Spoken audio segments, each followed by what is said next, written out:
Well, for more, I'm now joined by Peter Andersen of Andersen Capital Management. Peter, hi, thanks for joining us. Well, when we look forward to next week's Fed meeting, is there an upside here for investors from the banking collapse? Well, sadly, I think there is. Of course, we never like to profit from a bank failure.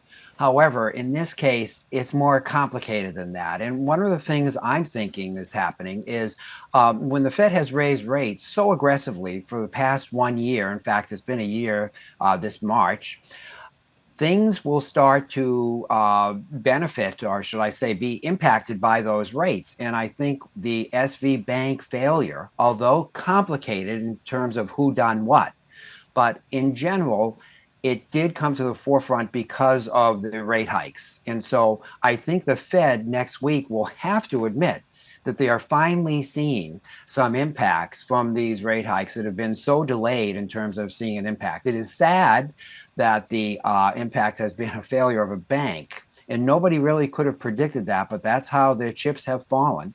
And the upside to this, I think, is ironically, the Fed will probably stop raising rates for a variety of reasons, but a new reason added into that variety is the failure of the bank.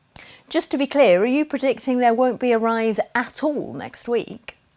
Yes, I am predicting that. I think it is a complicated, the Fed next week has to be more psychologist, I think, than economist. And when we're talking bank runs, there is nothing more filled with psychology than the psychology of a bank run. So the Fed has to be extremely careful, although they always are, but even more so this time because of this added fear, this intangible fear that has really permeated the entire financial services industry as we speak.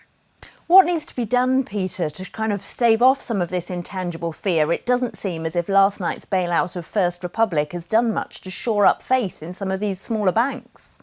You know, bank runs have been around. I would say banking is probably maybe the second oldest profession in civilization. So the bank run, that concept has been around a long time. What's happening now is it is greeted with what I might say the newest profession, which are social network influencers. So we have the psychology of bank runs that have been around for a long time. Now, being subjected to all this social media, instant messaging, and that makes it very, very complicated to figure out how this thing is going to play out and also how to actually control it. We have a whole new system now in front of us where anybody from a small town can make a tweet, and that can become very contagious and viral and maybe drive the whole system. So my advice is to just purely stay out of the bank stocks right now because it really is truly, in my opinion, unanalyzable. Well, thanks so much for that insight, Peter Andersen of Andersen Capital Management.